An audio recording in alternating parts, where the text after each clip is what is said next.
Good evening, everybody, and welcome to another edition of The Guys Who Stare at Stats. I'm Cade Kennedy alongside Connor Gray, and Connor, we have a lot to get to today. College baseball, college softball, NHL, NBA, a whole bunch of fun stuff going on today. And as always, how are you doing today?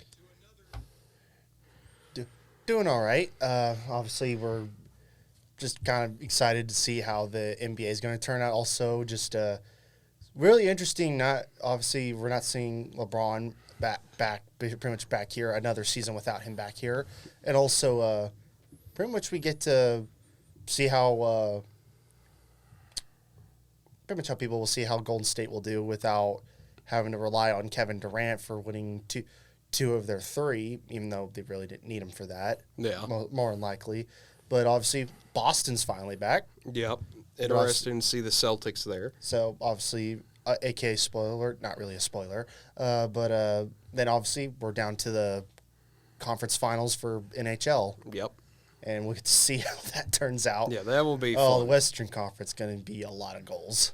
Probably. Lots of goals. Lots of things going on in that series. So without further ado, let's just get right into it, starting with recapping the NBA, picking up for where we were on Thursday, Golden State and Dallas, Game 5 of that series. And what a shocker, Golden State got the win like we thought it would. Dallas just kind of, I don't know how to feel about this game because they tried, they honest to goodness tried. It's just that's the difference level. They tried in the second half. They made a run towards the end of the third quarter. First half was all Golden State. Dallas really couldn't get anything going. They were able to shoot the three well. They shot 40% from three. They were able to play well. But at the end of the day, that's just the difference between a championship caliber team and a team that kind of just exceeded expectations and no one really expected to be. I would actually say they were pretty much even throughout that whole. It's that second quarter that really killed them.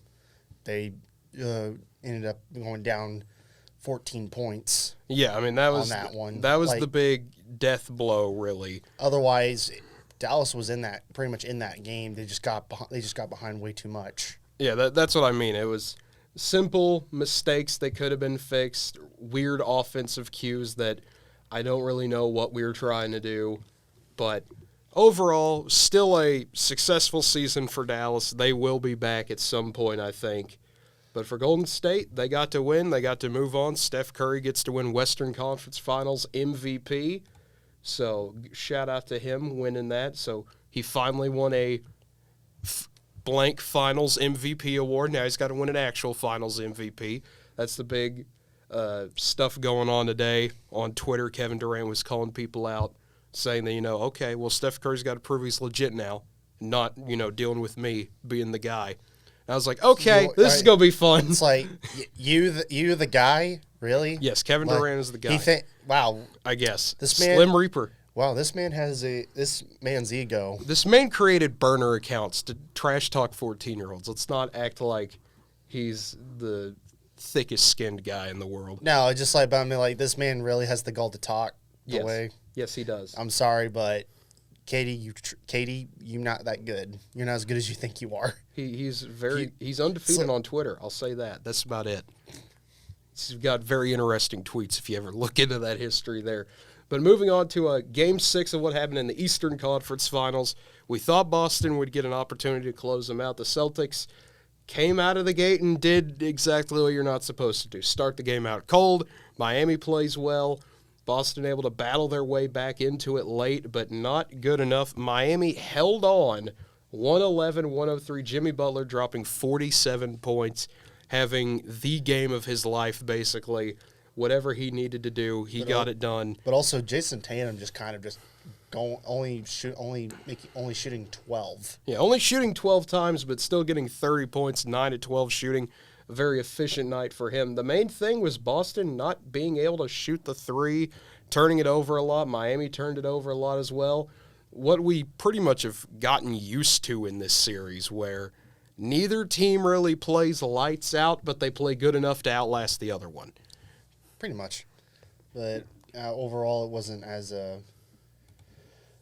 just really one of those things where it's just like Celtics could have played much better ball. Instead, they just didn't really score when you needed them to. Plus, Tatum only shooting the ball 12 times. Either he just could not shoot the ball at all, or like 12 times. Obviously, he still got 30. Yeah. But even then, it's like you got to shoot more than that, especially when you're trying to close out a series. Mm-hmm. I mean, give some credit to Miami's defense there. They were able to make him pretty much pass the ball to someone else. That was their game plan. We got to make Jason Tatum not the guy. And when he was able to score, you saw what Jason Tatum can do. But they made him pass the ball to give it to someone like Marcus Smart or Al Horford or someone else who's still a weapon but not as big of a heavy hitter, I guess you could say. But moving on to what happened in Game 7, my goodness, this was a struggle bus of a game for Miami fans in the first quarter. Start out, you have all this energy, this amazing crowd, ready to go, and you're down 15 and all the air's out of the building. You're down 15 at the end of the first quarter. You're slowly able to get back into the game. You go on a big run at the end of the second quarter. You nearly tie it going into halftime. Yeah, they'd go down by 6, and then then they didn't start that third quarter very well. They had a poor start to the third quarter. They're able to regroup, come back. You're still only trailing by just 7. You can do this if you're Miami. This is something they've been done all year. And the fourth quarter, man, it happened. The first half of it, Miami just goes on one of the coldest streaks I've ever seen. You just go 5 minutes nearly without scoring, but they're still in the game, which was the crazy part. In an NBA Eastern Conference Final, if you don't score for 5 minutes, you should be obliterated off the face of the earth, and that team goes on like a 15-0 run. But they were able to somehow stay alive. They make a rally late. Boston nearly choked this game away. I mean, it was razor thin at the end. Jimmy Butler gets a opportunity to take the lead, gets Al Horford to bite on a pump fake, decides to shoot the 3 and not drive to the rim to tie it. Yeah. Which is the controversial decision. But I don't blame him for going for the lead. Yeah, I don't blame him going for the kill either, because I think if he makes that, Boston just folds, and that's the end of the game. Yeah. I think how that works. Though I did say, after when I saw that, I was like, well, okay, he probably could have went for went and got 2 to tie it, and maybe Boston doesn't do anything. Maybe they can still hold them off from really scoring, and maybe take 1 to go down and make a basket and win the game. But instead, he tried to play hero, which, let's be real, anyone in that situation, anyone that's as good as Jimmy Butler is going to try to take the 3. When you're having the games he's had, that's not the worst guy. I mean, he had 35 points, 13 for 24 shooting. That's the one guy you want shooting the ball like that. Yeah. Though some would say, I forget his name, that made the 3 that put them within. Yeah, Max Strus. You give it to Max Strus because he hit that 3 that put them within 2. Mm-hmm. But Max Strus wasn't down the floor yet. Yeah, he wasn't down the floor yet, and that was his first 3 he had made in a long time. Yeah, so it's like, that's one of those things where Butler should have taken the shot regardless. Even though whether you thought it was a 2 or a 3, he should have shot a 2 or 3. More likely, he drives in, makes 2, ties the game. Yeah. That's probably the best thing that could have happened with that situation. But if anyone's going to blame Butler for taking a chance, it's like, you're out of your mind, because it's like, you take that chance. No, if you blame anyone, you blame a Victor Oladipo or a Kyle Lowry who played not the best in the world. Lowry calling a timeout way too early, which gave Miami like 1 timeout for the final 4 or 5 minutes of the game. And also Kyle Lowry not playing most of that game very well, but then he started making shots late in the game. But it's like, he makes shots early in the game, they probably aren't in that position. Yes. It's one of those. There are a lot of things to blame for Miami, why they lost this Game 7. Jimmy Butler's not that reason. But it's a team game. So, in the end of the day, the team ended up losing the game. It's not really one single individual's fault. It goes from just the players, coaches, and even management for some aspects. Yeah. But once again, Miami just needs to take that next step to get them where they need to go. Yes. And obviously, we don't know how it's going to go in the offseason for them, because they'll have players up for contracts, or hopefully they can get the players that they currently have under contract, that especially a lot of them are young, they can develop them into be better players. Yeah, we'll get into the wildness that is NBA free agency which some could argue is better than the playoffs in terms of the most random things in the world happening that you never expect to ever happen. Same thing with the NBA draft and all the draft day trades that happen there. But so far, if you're liking this podcast, I guess you could say is the best word for it, be sure to give us a follow here on Twitch. Subscribe to our YouTube channel, whether that be NWTV7 or The Guys Who Stare at Stats. Give us a follow on Facebook, Twitter, Instagram, TikTok, anywhere like that. Give us a follow and search NWTV7 and we'll be there. Also, link in the description for our newest video we got done. Uploaded it yesterday, was able to come in here at 9:30 at night after watching Top Gun 2. So came in here, watched that good movie. Good movie, I will say that about it.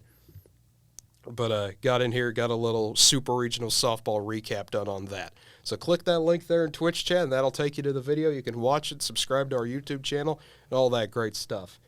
But looking at the NHL, we got a lot to talk about. A little bit of controversy, a little bit of pizzazz, a little bit of, my goodness, what happened last night. Bad things, if you're a Carolina fan. Trigger warning, Carolina fans.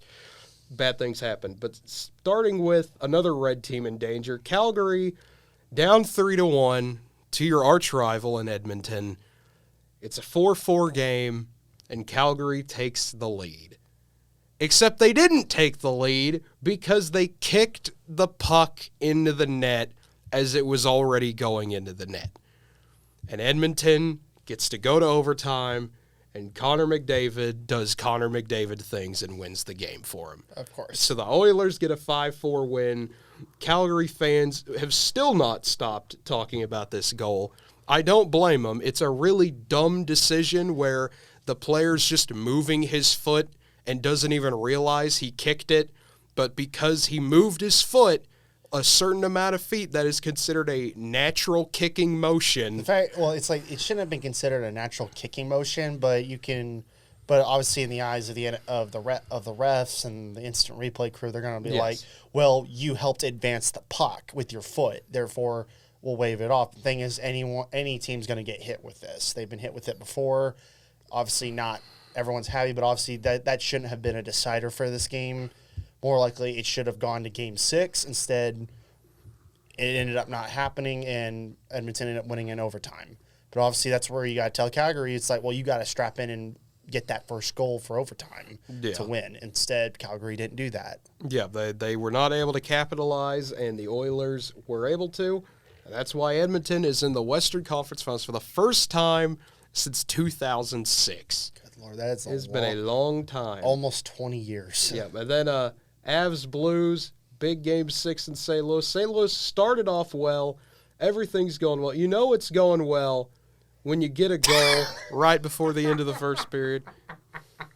That's true. You can't trust people named Connor. That is absolutely correct, Mike and Perkins. But the Blues get off to a good start. They win the first period. They get a 1-0 lead. Colorado able to tie it. Blues get a 2-1 lead. And then they did the one thing the Blues absolutely could not do. Blow it. They played not to lose.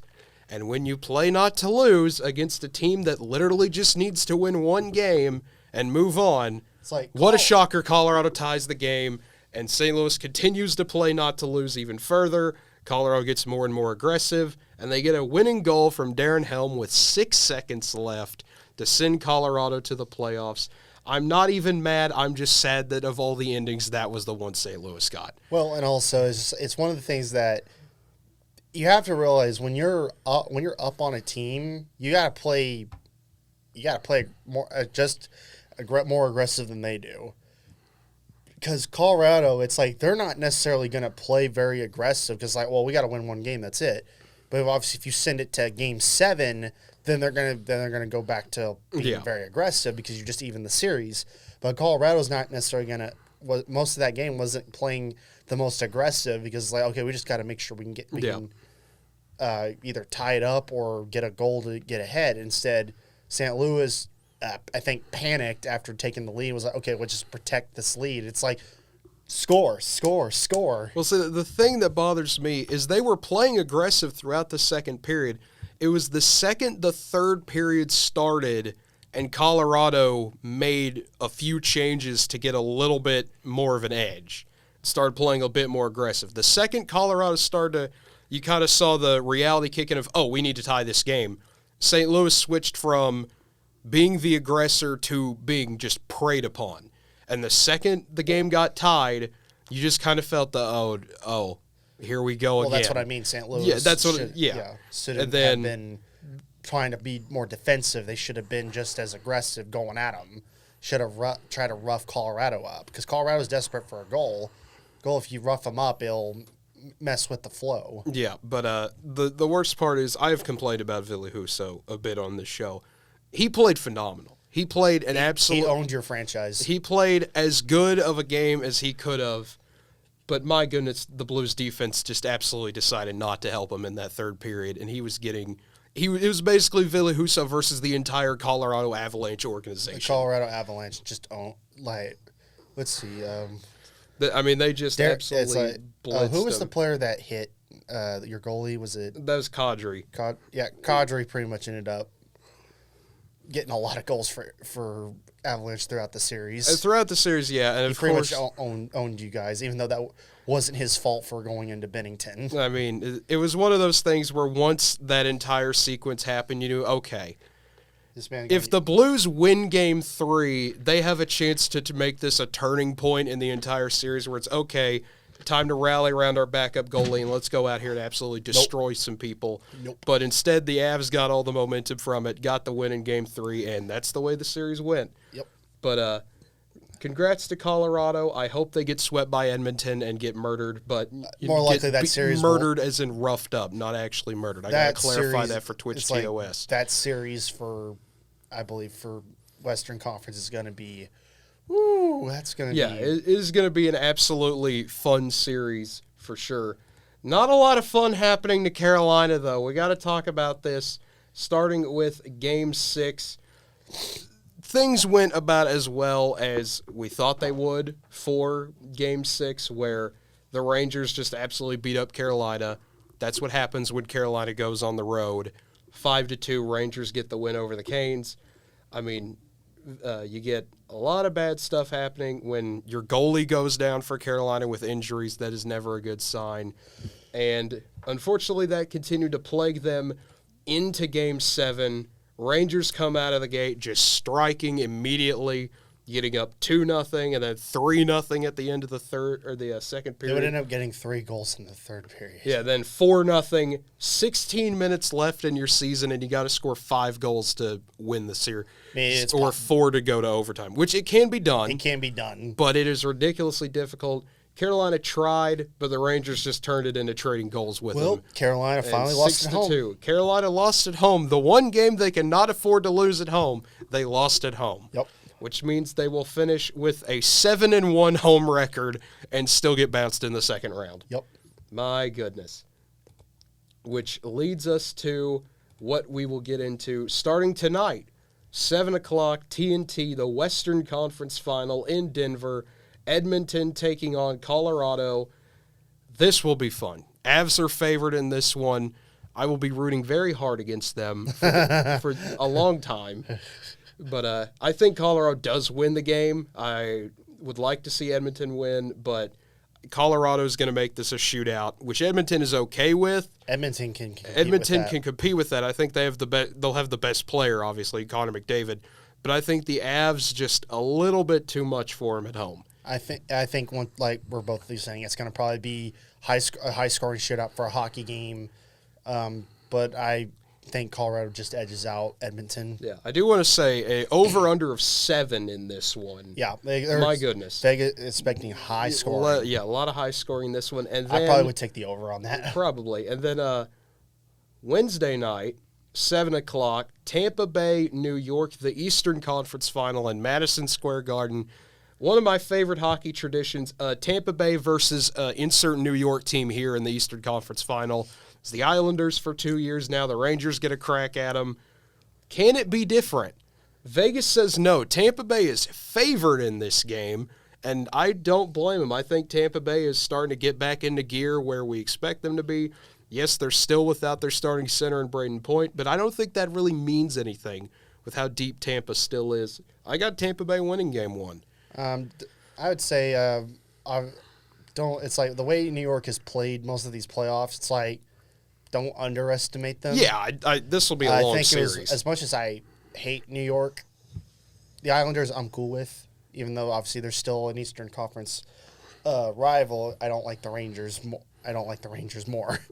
So as much as I would constantly go against the Rangers, don't be surprised. I'm not going to be surprised if New York just steals Game 1 right from Lightning. Yeah, I wouldn't be surprised. I have Lightning winning this. Not Lightning. I have the Rangers winning this one. All right. And I expect Rangers possibly giving Lightning a big surprise. Yeah, I mean, I could see it happening. I think it's going to be an amazing goalie showdown with Vasilevsky versus Shesterkin. That is going to be some fun to see in the net. They're going to be a lot of 1-0s, 2-1 type games, it feels like, coming out of this. More than likely, and I think that would probably favor New York in aspects, because New York doesn't mind playing a game where they don't have to shoot a lot of goals. Yeah. I mean, if they make a lot of goals, they'll be fine with that. Yeah, they're okay with it. I think any team will take 8. That's pretty much how they beat up the Penguins. Was they didn't have to really do much of anything, just let the Penguins collapse. Yeah. I mean, also Crosby going down, but that doesn't. Yeah, that changed things a little bit, but even then, I think it wouldn't have saved the series because one player doesn't determine an outcome. Unless you're Connor McDavid, then you basically carry that entire Oilers team. Yeah, I was going to say that there are exceptions to that rule. That's why I make an exception to that, because with other teams it's a team effort, but with Edmonton it's basically Connor McDavid.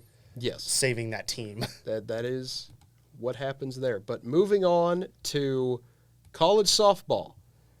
It's all lined up. It is all lined up. The 8 teams will meet in Oklahoma City. Chaos as we side. Expect. Yeah, we got 2 sides. We have the ranked teams plus Texas, and we have whatever happened in bracket 2. 2 ranked teams. Yes. But starting with what happened, Oklahoma did what Oklahoma does, getting 8-0 and 7-1 wins over UCF. Still no Jordy Ball, but OU just rolled. It's like that game for most part with that region super was game 1. Obviously, OU just pretty much clapped them early, but took a bit for OU to get going. But then they finally started hammering the starting and relief pitcher. Yes. It was like there's just nothing UCF could have done. Their batting wasn't really like they were hitting the ball. They just couldn't. They hit it right at people. Yes. So it's like UCF could hit off the OU's pitchers. They just couldn't do anything with it. Yeah, they could hit the ball. They couldn't get a hit though. It's like when they did, they couldn't advance runners. Yes. So that was basically UCF's problem. Otherwise, that game probably relatively close, but OU still wins regardless. Yeah, so it could have been the way a bit that closer, game was going. Yeah, but OU looked very good. Jocelyn Allo in one of her last at-bats she'll ever get in Norman, getting a home run. Yay, poetic. Love to see it. And then moving on to Arizona State and Northwestern, possibly the craziest series of all the super regionals. You have back-to-back extra inning games. Game 1, Northwestern gets a rally to take it to the extras. We go all the way to 11 innings before Northwestern gets a 4-3 win to stun Arizona State. In the next game, the same thing happens. Arizona State has Northwestern down to their last out. They score again. We go to extras again. But Arizona State gets 3 runs in the top of the 8th. They win that one 7-4.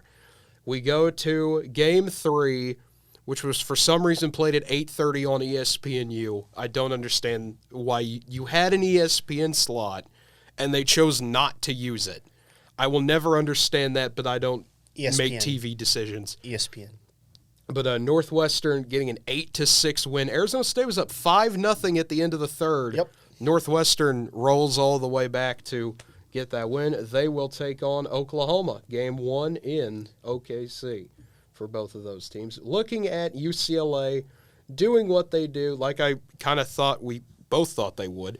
Duke gave them a bit of a challenge in Game 1. UCLA able to roll and rally, get a 3-2 win. Duke's best chance was Game 1 to at least save themselves, maybe to go into Game 3, and Duke just didn't get the opportunities. No. And UCLA took the opportunity to win that game and pretty much was already up and ready to win Game 2. Mm-hmm. That's pretty much just how it was. If Duke didn't take game 1, UCLA was going to finish them off. Yes.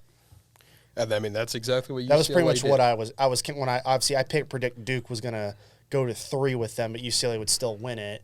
Yeah. But mainly I was relying on that Duke would at least take game 1. Yeah.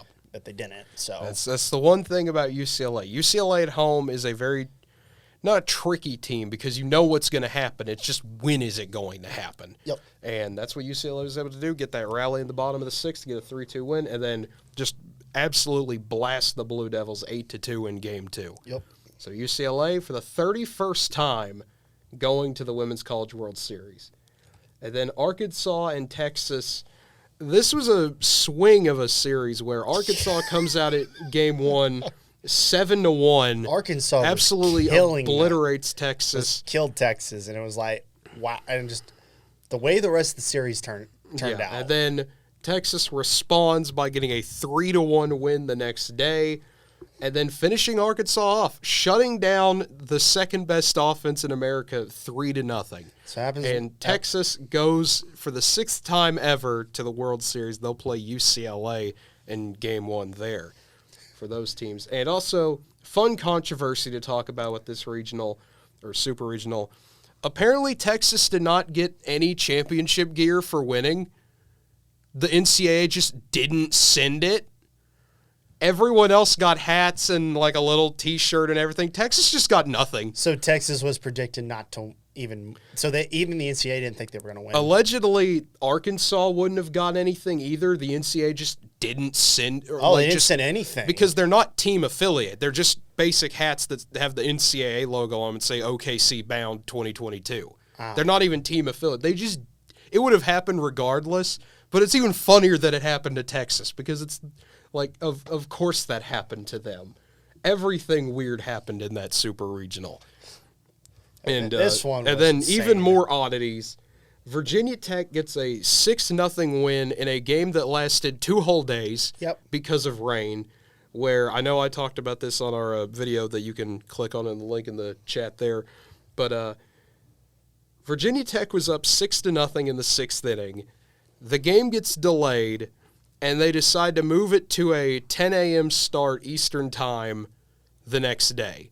So now you got to restart your entire game to play 1 inning or 2 innings, depending on which side you were. And then you've got to get ready to play Game 2.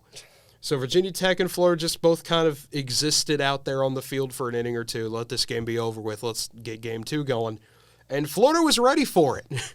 Then again, when Virginia Tech's starting pitcher gets called for like 6 illegal pitches or something like that, you get a bunch of errors going on.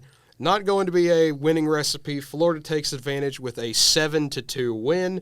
And then Game 3, Florida just obliterated them. Yeah, 12-0 run rule. I was in Liberal with some family relatives that live out there. I was just like kind of watching that game in the back. I'm like, oh my God, Florida killing them. Like Florida was up 10-0 when we left the restaurant. It was like, holy cow. Yeah, it was one I did not expect it because I was like, Virginia okay. Tech's number 3, and it was number 3 and was doing really, really good. Yes. The fact that Florida just basically was like, no, you don't get to, was just astonishing. Yeah, it was one of those I really did not expect to see happen.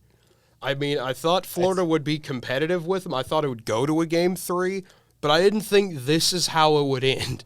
I thought Virginia Tech would maybe run rule Florida, but Florida's pitching staff really stepping up. I mean, Florida basically, out of those last 2 games, outscored Virginia Tech 19-2. Yes. At least let me finish that, man. No. I will Listen here. Listen here. Listen here. We can both do basic math, I hope. If we can't, then that's a problem. Yeah, but I'm about to do that, and then you're just like, no, I'm taking it away from you. But Oregon State and Stanford, here's some people that I hope can do basic math. Stanford and Oregon State, Pac-12 schools. No scoring. No scoring whatsoever. You know, you got to love a series where you get 6 whole runs into your entire super regional. I think one of these games actually ended under 2 hours because Stanford had an inning where they threw 4 pitches, and that was it. There were, I believe, Game 1, each pitcher threw like a combined 20 pitches in their first 3 innings, and it was 0-0, and it was just like, is this how softball used to be played? Is this what happened in the 1980s? I don't know. Maybe. Who knows? Maybe. Stanford and Oregon State, both defensive teams. Oregon State has a bit more firepower to them, and it showed in this series. Oregon State won the regular season series. I thought Stanford would maybe be able to turn it up a bit, but no. 3-1 and 2-0. Oregon State gets the Super. So for the first time since 2006, Oregon State is going to OKC. And then Oklahoma State and Clemson, I talked about. The first team to make it. Yeah, the first team to make it. Oklahoma State getting a 2-0 win over Clemson on Thursday night and a 5-1 win over Clemson on Friday night. Oklahoma State being able to be the first team to make it, the quickest super regional to get done. And Oklahoma State for the third year in a row, or third season technically, I guess. It's the third season in a row. Yeah, third year season, same thing. Same thing. Oklahoma State makes it, and Kenny Gajewski locks up a extension through 2027. So Oklahoma State looking to continue their softball success in the Big 12 and in the NCAA in general. They make another trip to OKC. And finally, Mississippi State and Arizona. Arizona's playing their best softball of the year. You never just sneak in as the last team and go 5-0. Arizona did. Yep. Beating Mississippi State 3-2 in extras in Game 1, a sellout crowd at Nunes Park. Mississippi State was ready for this. This was their biggest game in softball history. They had all this momentum coming into it. First time ever making the Supers. First time ever hosting it. They had a standing room only seating they had to bring in. They doubled their seating capacity. And Arizona just walks in there like they own the place and gets a 3-2 win in extras and then hammers them 7-1 in Game 2. That was Mississippi State's. Like, both teams were riding off momentum because they both weren't even supposed to make it. Yeah, both were off big regional upsets. So it's like, and Arizona just had more momentum. Yeah, Arizona was able to make the better plays. Their pitching is the best it's been all year, which is really, I mean, of course, you want it to be your best when you get to the postseason. But Arizona makes it again. They're starting to look like the Arizona of old, playing good defense, good pitching, good nearly everything right now. So that brings us to the World Series bracket. It'll start Thursday at 11 a.m., UCLA and Texas, and then at 1:30, Oklahoma and Northwestern. At 6 o'clock Thursday night, Florida will take on Oregon State.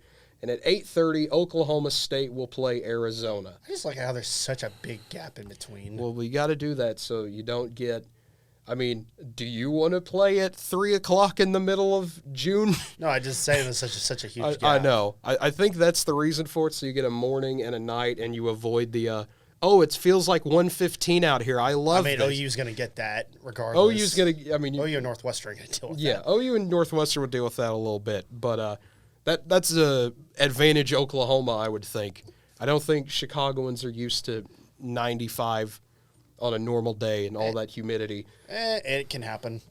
I've been to Chicago. I bet it can. Bad. I bet it can happen. It just depends on what side of the city you're on. Yeah, I don't think they're built for it, though. But it will be fun to see. And also, a fun programming note, ABC, for the first time ever, going to get a few Women's College World Series games. So that'll be neat to see as well. We will be on the air Thursday after the UCLA, Texas, Oklahoma, Northwestern games. So we'll wrap those up on the Thursday show. But, of course, it is time to finally predict this. We've gotten it all the way down to 8. I really don't understand half the things that have happened in this World Series, but you know what? That's what makes it fun. Well, and we'll just predict the first games. Yeah, so we're just because we don't know. I'm calling just going to get out of the way. OU's going to go to beat Northwestern. I think Northwestern's going to probably give OU hitting some problems. It'll be a more defensive game, I think. Though I think going down to the wire, unless OU's hitting comes alive, which it can. We've seen it happen several times. It usually does. Just give it some time. OU should win that game, though they don't run rule Northwestern, but then they'll surprise me and actually do it. Then UCLA will beat Texas. More than likely that should happen. I think Texas will obviously – they basically had to fight and claw their way to get here. Yes. And because they weren't even supposed to be here at all. No. But because they had to upset Washington and then they had to upset Arkansas. Yes. So I think I think Texas will once again have to claw their way to even try to give themselves a chance to advance to the World Series. I think they're probably the third best team in that side. Yeah. As great as Northwestern has played most of the year, I think Texas has been playing better softball. That said, baseball. Yeah. They probably are playing better baseball too. I mean, the Big Ten didn't have a lot of success. But so that's for those games, and you pretty much predicted the same outcomes for those. Yeah, I mean, I've got UCLA beating Texas. I think this one, I really wouldn't be surprised if Texas won, just with everything they have going their way. The whole nobody believes in us to get here, and we're still coming. UCLA is used to being here, but they always have one weird game when they get here where they look really bad for 5 innings and then turn it on. And if you do that too late, this Texas team can pounce on you and take advantage. Yeah. I think UCLA will win, but I think it'll be closer than people think. Oklahoma, Northwestern, like you said, I don't think OU run rules Northwestern, but I do think Oklahoma, about that 4th, 5th inning, will start to pull away. Well, I try at least do what they can. Like, so I don't. But obviously, never count out any team in the World Series. Yeah, you can never count out any team. I mean, we had James Madison last year. Yep. Prove that for everybody. The team that came out of nowhere. Yes, and then for the bracket number 2, Florida, Oregon State. I think Florida gets the win here. They've figured out their pitching woes a little bit. Oregon State will make it a more defensive game. That's how they like to play. Florida has no problem doing that. They can play no matter what style you want. I think Florida gets the win in that one. And then Arizona, Oklahoma State. I think Oklahoma State gets the win. Arizona, don't be surprised if they jump out early and Oklahoma State slowly but surely comes back over the course of the game.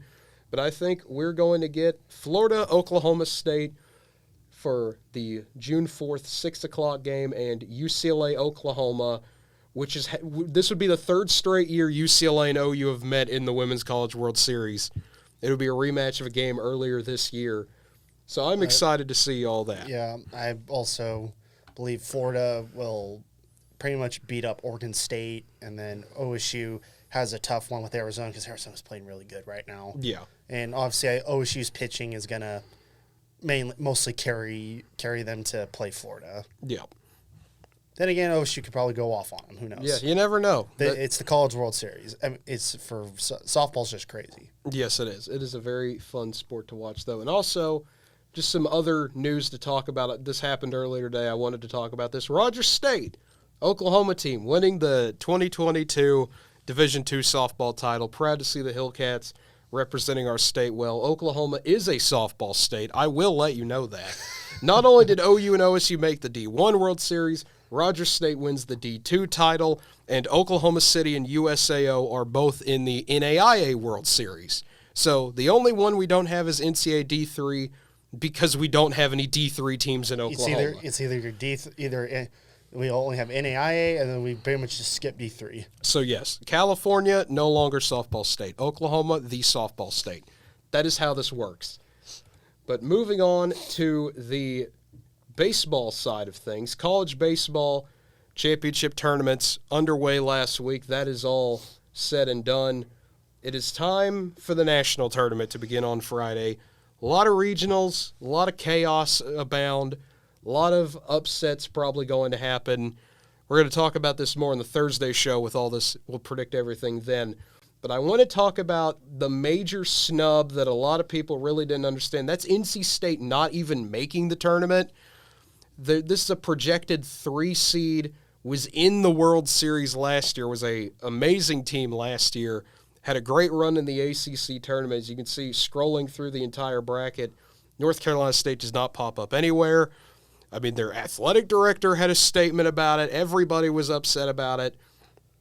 NC State was projected in by nearly every single person. What was their RPI? I don't remember what their RPI was, but I know they were one of the last teams in, and they made it to the ACC championship game, which usually means something. You can probably hit against them. They didn't play very good on their away record because they went 11-10. Yeah, but it's like. But when you're playing in the ACC, which has been established as the second best conference this year. Yeah, it's. I really don't understand that. It's like I mean, they didn't play as great out the gate.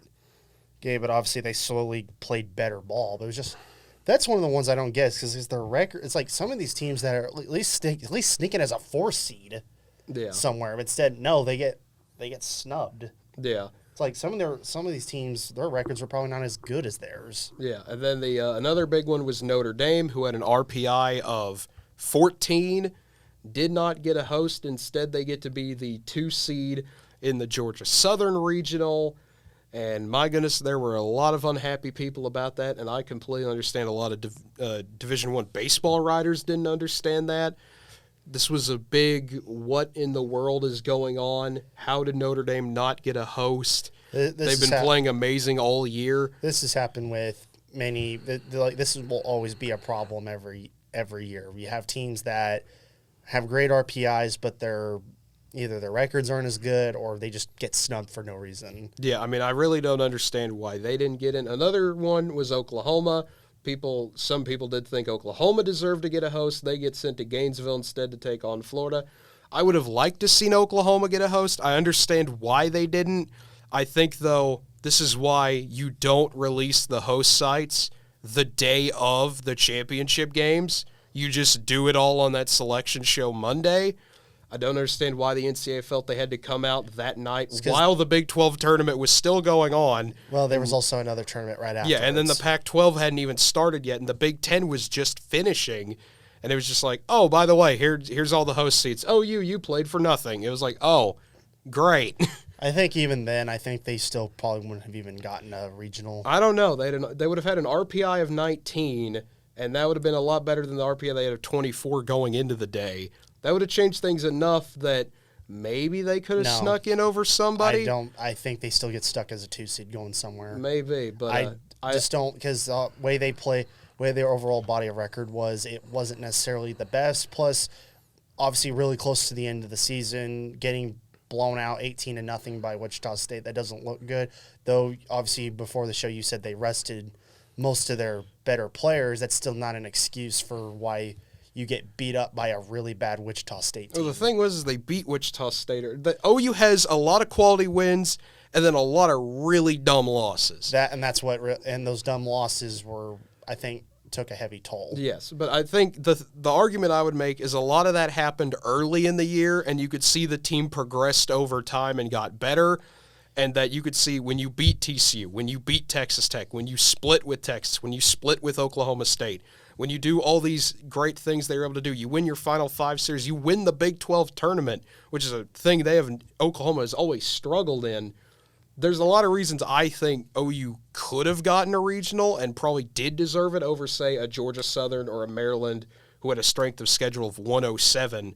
Oklahoma had a better strength of schedule than either. Why is a strength of schedule team with 107 a seed? That makes no sense. Yeah, for a 15 seed. I don't know. Like, Vanderbilt has a better strength of schedule. I mean, Wake Forest has an RPI of 6 and one of the tougher strength of schedules, but they get placed at a 2 seed there in College Park.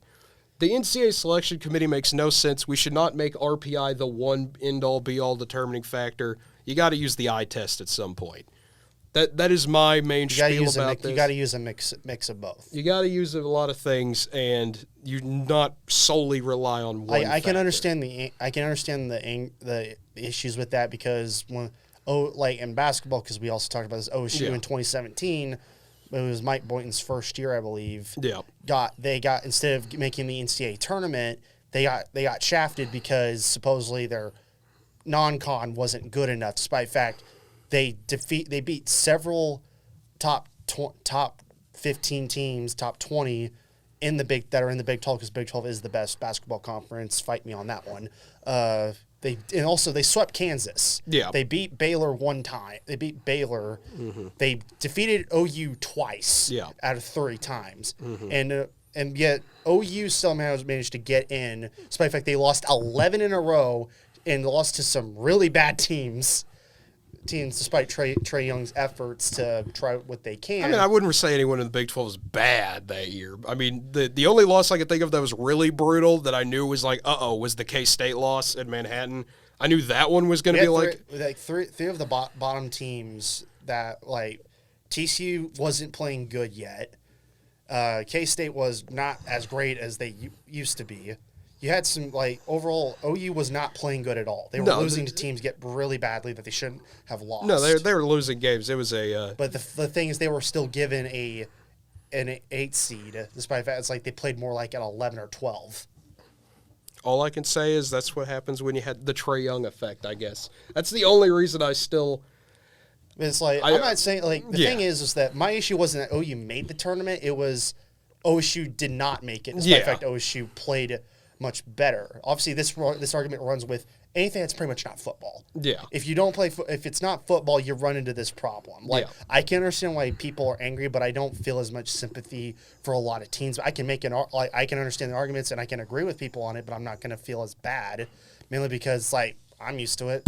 Yeah. So I'm not going to really care. Well, I think the thing for Oklahoma is it happened in basketball this year, and then it happened in baseball, where it's just being right there on the edge of something really good happening or something really bad happening and it falling 0 for 2 against you now is one of those this is Oklahoma. This does not happen to us. But I still think with OU and for baseball, I still think they got a better regional to deal with than the others. They did. I mean, Liberty's... So I won't say that this is inherently the worst thing that could happen. No, there's definitely a lot of worse places OU could have been stuck. Most projections had him going to Texas A&M. Worst place you could have gone was go to the Oregon State one, because then you have to face Oregon State. Yeah, I mean, you get put with Oregon State and San Diego and New Mexico State. That would not have been a fun regional. But Oklahoma, if they do this, this is a fun nugget. 4 straight years or 4 straight tournament appearances in a row, dating all the way back to 2011. OU has always gone to an ACC team for regional. It's the first time since OU went to TCU in 2011. OU does not go to an ACC team for a regional. But if they win, Virginia Tech's right there, and that would be a trip to Blacksburg. You know where OU always goes for a super regional? Virginia. Just the state of Virginia. It is always going to happen.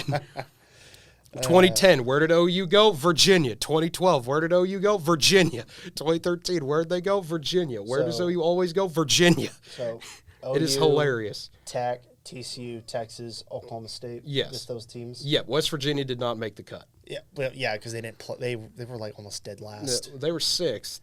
It felt like they were almost dead. The thing is, we have barely any teams in the Big 12. We have 9 teams. We have 9 amazing teams. Don't look at Baylor firing their head coach today. Don't look at Kansas either. Hey, their coach retired though. But don't look at good them. for him. I mean, you had 20 years and you made a few championship games. Never forget Kansas beat Texas in baseball too. It's hilarious. Well, it's Kansas during his tenure, Kansas had years where they were pretty good. They did. Obviously, they made some region. They never got past any more than a regional, but still they still were a good team. Yeah, but my favorite was 2018, where they were an 8 seed and they beat number 1 Texas day 1. That was hilarious. It was just because OU was the 4 seed, I was just did we just get handed a gift? That doesn't happen here. This is amazing. But then we lost to Baylor, and it was oh, yay. I don't like this anymore. But obviously, we'll be back here. But we'll be back here Thursday to recap college baseball, a little bit more, talk about every regional in depth, predict who we think is going to the Super Regionals. It has been a fun show, as always. Like I said earlier in the show, don't forget to give us a follow here on Twitch. Subscribe to our YouTube channel, whether that be NWTV7 or the guys who stare at stats.